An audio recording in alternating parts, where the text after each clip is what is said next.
muito em cima do Cuiabano, que está sendo noticiado tanto lá fora quanto aqui no Brasil, e também o Spinelli agora.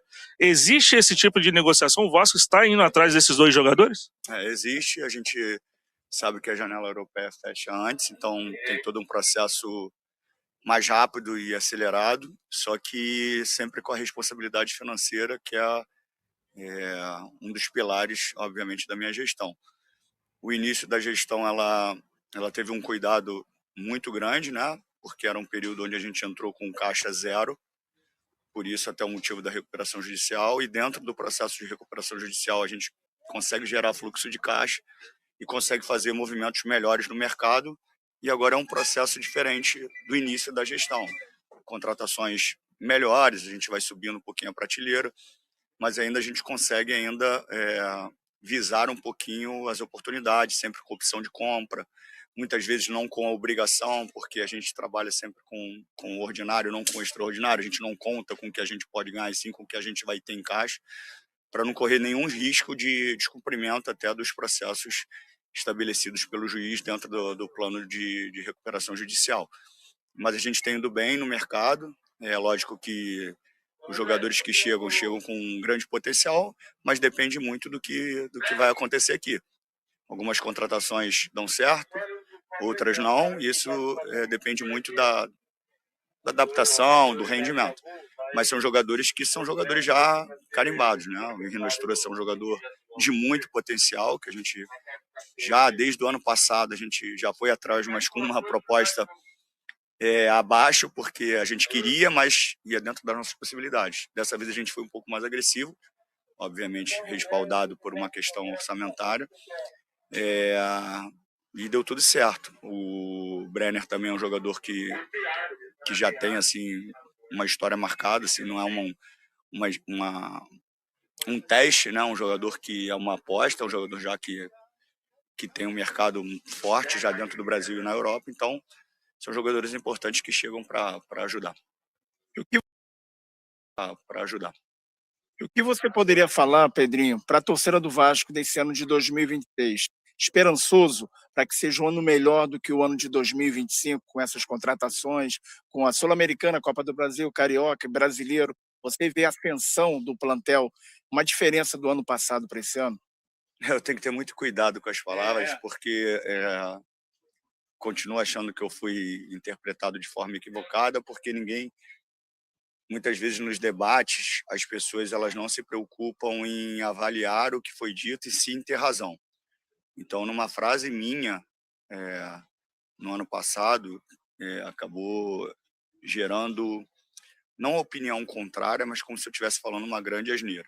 E o meu exercício naquele momento foi quando eu coloquei o Vasco em oitavo, que é entre os 8. Eu não falei que era o primeiro, que era o segundo, que era o terceiro, que era o quarto, que era o quinto, que era o sexto, que era o sétimo.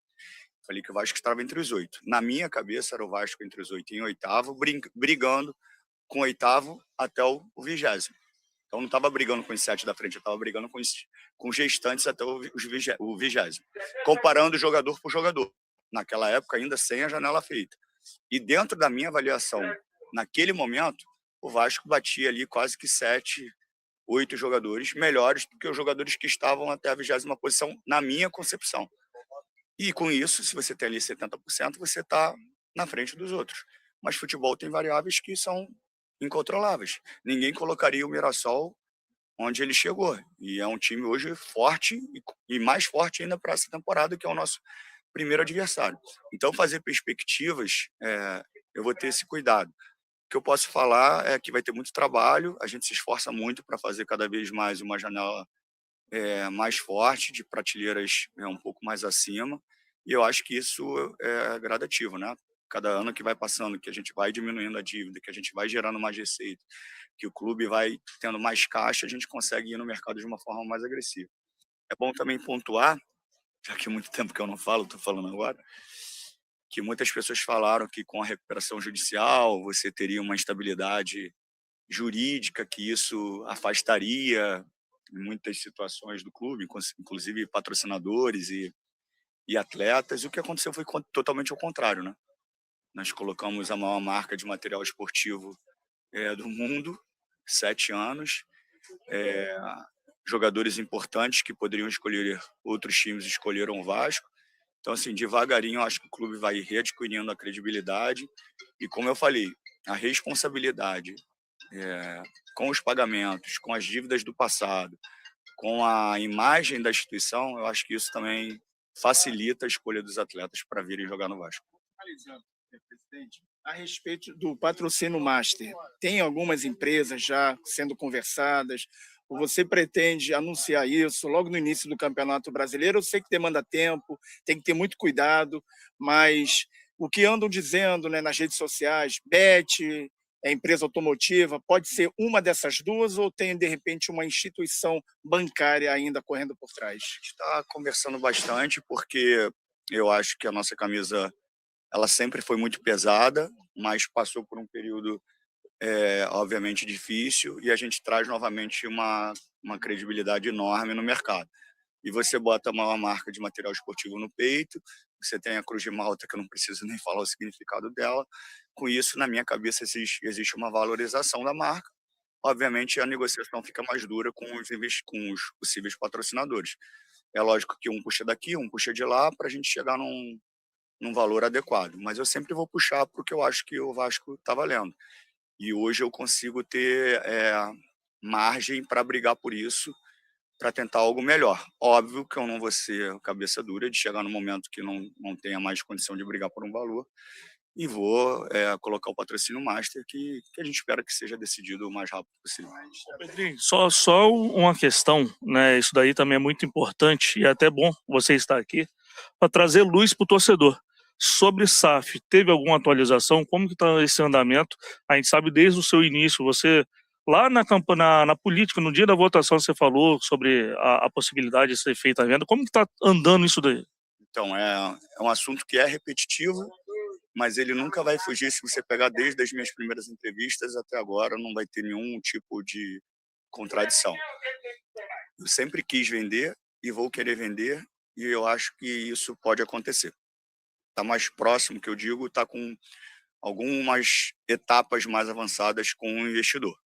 Não posso confirmar nada porque a gente sabe como é. Eu já passei por esse processo de não ter assinado e pagar um preço por isso.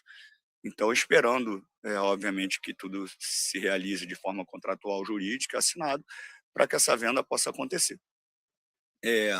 O que eu falei sempre foi que a minha intenção é vender. Mas enquanto não existe um investidor, eu preciso tocar o clube. E na minha cabeça foi o seguinte: se não aparecer nenhum investidor, o que eu tenho que fazer para o Vasco sair dessa situação? Pagar as dívidas. Então aí começa a discussão da medida cautelar no antecedente, da recuperação judicial, que foi uma das decisões depois da entrada com a ação para a retirada da 777. Foi o movimento mais difícil, porque era uma coisa além de institucional, pessoal, porque colocaria os meus bens, os meus patrimônios, né? Então, assim, era uma decisão muito difícil. E coloquei realmente nessa situação especificamente o Vasco à frente da questão familiar, porque era a única saída que tinha para o Vasco para a gente chegar num nível de equilíbrio financeiro. Não tinha outra saída, senão o Vasco ia ficar em prateleiras menores no mercado e enxugando gelo com relação à dívida, e eu ia ser mais um no comando do Vasco. Então tem que pagar a dívida, vamos pagar a dívida. E a recuperação judicial foi um ponto crucial para isso. Então eu pensei, sem investidor, vamos pagar a dívida. Pagando a dívida, entrando em recuperação judicial, a gente já teve uma queda importantíssima de quase 60%, 70% da dívida, até menos. Então isso já é um abatimento grande. A gente consegue esticar os pagamentos dentro do cronograma de pagamentos do plano de RJ homologado pela juíza. Então, assim, foi realmente um plano bom para o Vasco, porque a gente tem um longo prazo para fazer os pagamentos das dívidas. E com isso o clube vai andar. Agora, a chegada do investidor, a gente consegue uma estabilidade, ainda mais o investidor. Se for um investidor, obviamente, que todo mundo conheça, que tenha credibilidade, que você saiba a origem, né? Então, isso tudo facilita uma fiscalização de todas as pessoas envolvidas, e aí o clube consegue andar sem nenhuma dúvida durante o resto da sua história. Alguma atualização sobre potencial construtivo também? Potencial, a gente está ainda naquela situação da minha última entrevista lá. Tem uns compradores que estão já em fase de trocas de contratos, e o maior, que é o mais importante, que eu não posso começar a obra sem a maior parte vendida, porque eu inicio a obra e depois eu não vendo a maior parte, a gente fica com a obra engasgada. Só que aí já não é mais, já não consigo mais atingir. Como eu falei, eu tenho um teto. Agora está em negociação. Quem comprou o potencial construtivo, o investidor do potencial construtivo, com o dono do terreno.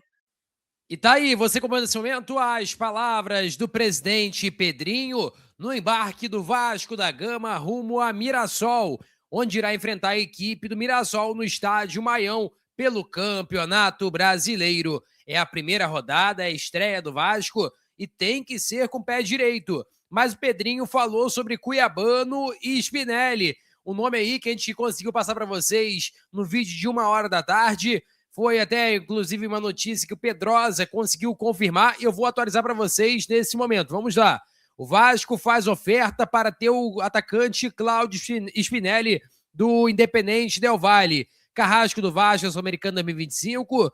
O atacante Spinelli virou alvo do Cruz Maltino na temporada atual. E o Del Valle já tem uma proposta na mesa de empréstimo para que o argentino de 29 anos deixe a equipe equatoriana e seja o novo reforço do Vasco. Com contrato até dezembro de 27, o atacante tem dupla nacionalidade, é argentino e italiano, e teve a sua melhor temporada da carreira no ano passado, com 28 gols e 2 assistências em 50 partidas, ou seja, 30 participações de gol. É muita coisa, hein, cara? E o Spinelli é um bom jogador.